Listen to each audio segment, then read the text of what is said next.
Hi అండి, నమస్తే. Welcome back to my channel. నేను మీ శ్రావణి. ఇవాళైతే నేను బెండకాయ పెరుగు కలిపి మంచిగా కర్రీ చేసి చూపించబోతున్నాను. చాలా కమ్మగా అయితే ఉంటుంది, పెరుగుతో చేస్తున్నాం కాబట్టి.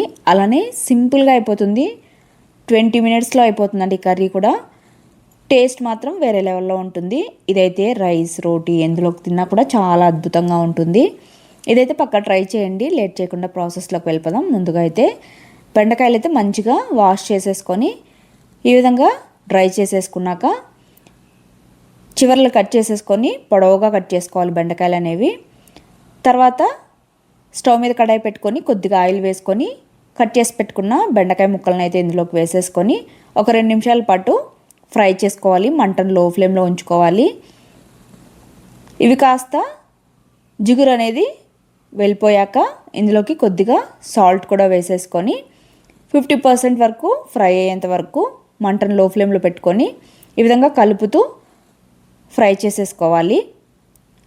ఇవి కాస్త ఫ్రై అయ్యాక ఇందులోనే కొద్దిగా పసుపు అలానే కారం కూడా వేసేసుకొని మంచిగా ముక్కలకి కారం, సాల్ట్, పసుపు మొత్తం పట్టేలాగా మిక్స్ చేసుకొని ఒక 2 నిమిషాల పాటు ఫ్రై చేసుకోవాలి. ఈ విధంగా చేసుకోవడం వల్ల బెండకాయ ముక్కలు కూడా మరీ చప్పగా లేకుండా బాగుంటాయి టేస్ట్ అనేవి. తర్వాత అయితే వాటిని పక్కన పెట్టేసుకొని స్టవ్ మీద మరొక కడాయి పెట్టుకొని ఆయిల్ వేసుకొని అందులోనే ఆవాలు, జీలకర్ర, తర్వాత పావు స్పూన్ దాకా మెంతులు వేసుకోవాలి. వేసుకున్న తర్వాత మంచిగా మెంతులు అనేవి ఎర్రగా అయ్యేంతవరకు ఫ్రై చేసుకున్నాక కరివేపాకు వేసుకొని చిటపట్లాడనివ్వాలి.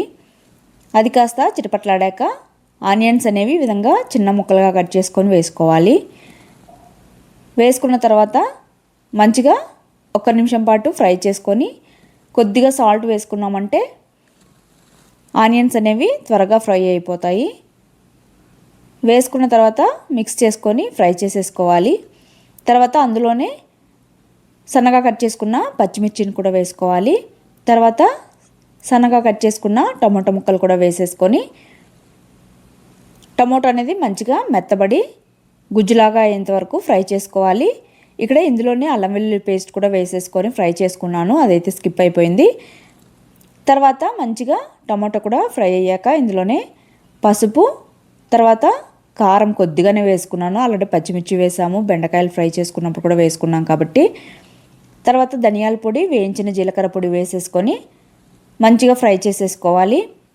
ఫ్రై అయ్యాక కొద్దిగా కొత్తిమీర, ఫ్రై చేసి పెట్టుకున్న బెండకాయ ముక్కలను వేసేసుకోవాలి. వేసుకున్న తర్వాత మంటను లో ఫ్లేమ్లో ఉంచుకొని మంచిగా ఈ కారం మొత్తం అంతా ముక్కలకి పట్టేలాగా ఒక 2 నిమిషాల పాటు మంచిగా మిక్స్ చేసేసుకోవాలి. మిక్స్ చేసుకున్న తర్వాత ఇందులో అయితే వాటర్ అయితే మీ కన్సిస్టెన్సీని బట్టి వాటర్ అయితే యాడ్ చేసుకోండి.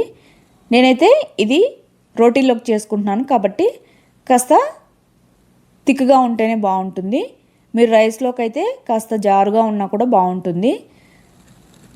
మంచిగా వాటర్ కూడా ఒక 2 నిమిషాల పాటు ఉడికించుకున్న తర్వాత మంచిగా బీట్ చేసి పెట్టుకున్న పెరుగునైతే వేసేసుకొని ఫాస్ట్గా మిక్స్ చేసేసుకోవాలి, లేదంటే ఉండలుగా ఉండిపోతుంది గుల్లగుల్లగా. తర్వాత మిక్స్ చేసేసుకొని ఒక 2 నిమిషాలు ఈ విధంగా నూనె పైకి తేలేంత వరకు ఫ్రై చేసేసుకున్నామంటే సరిపోతుంది. చూసారు కదా, చాలా సింపుల్గా అయిపోతుంది, ఇంకా కమ్మగా అయితే ఉంటుంది. ఎప్పుడైనా అర్జెంటుగా తొందరగా చేసేసుకోవాలి అనుకుంటే ఈ కర్రీ ఖచ్చితంగా ట్రై చేయొచ్చు. అందులోనూ స్పైసీగా ఉండదు, చాలా కమ్మగా ఉంటుంది, పిల్లలు కూడా తినే విధంగా ఉంటుంది. ఇంకా చెప్పాలంటే మార్నింగ్ అయితే హడావిడి లేకుండా చాలా సింపుల్గా చేసేసుకోవచ్చు. లంచ్ బాక్స్లో కూడా పెట్టేసుకోవచ్చు, రైస్లో కూడా చాలా బాగుంటుంది. ఇంకెందుకు ఆలస్యం, మరి తప్పకుండా ట్రై చేసేసి నచ్చినట్టయితే సబ్స్క్రైబ్ చేసేసుకోండి. Okay, bye. Thank you for watching.